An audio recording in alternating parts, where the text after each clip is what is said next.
Train like a human, not a dog. It's just something that Claire came up with. And what it means is dogs rush off and they run up the trail. If they see something, they chase it, and they're just all a bit random. Whereas to get the most out of yourself, you have to follow the plan and be consistent and be disciplined. And when I thought about it a bit more, I realised that actually that can mean two things. If you think of the phrase work like a dog, train like a dog might be analogous to that. And that's obviously another thing that you don't want to do, because you don't want to work yourself into the ground. A few examples might be Strava segments, chasing Strava segments, racing training partners, adding sprints into your endurance rides, and just going harder than planned because you're feeling quite good. The consequences of these can be mild or severe.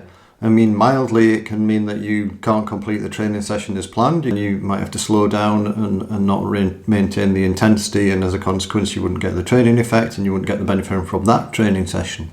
If you work too hard and it's a general endurance ride, and therefore you become too tired to do the harder workouts that you've got planned, then obviously they won't have as good an effect, and you'll be compromising your building fitness. You won't be making those high-end changes that will make you ride faster or run faster. Worse than that, and if you do this for a few weeks in a row, you could end up with some sort of overtraining syndrome that means you have to take maybe a week off, or worse, months or years off. But conversely to being a human and not a dog, I mean, we are human and not machines, so it has to be enjoyable in some respect.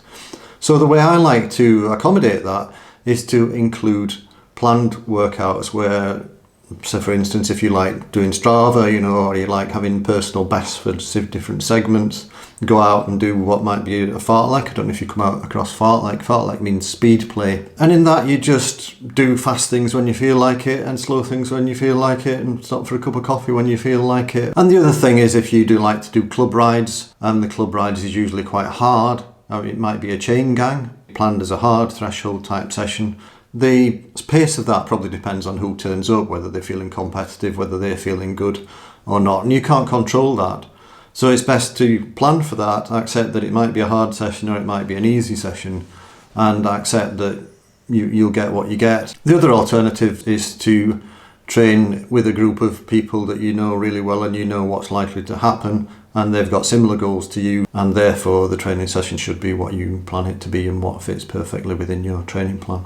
And when you get back from whatever training you've been doing, this is the time to relax like a dog, because they're the experts at relaxation.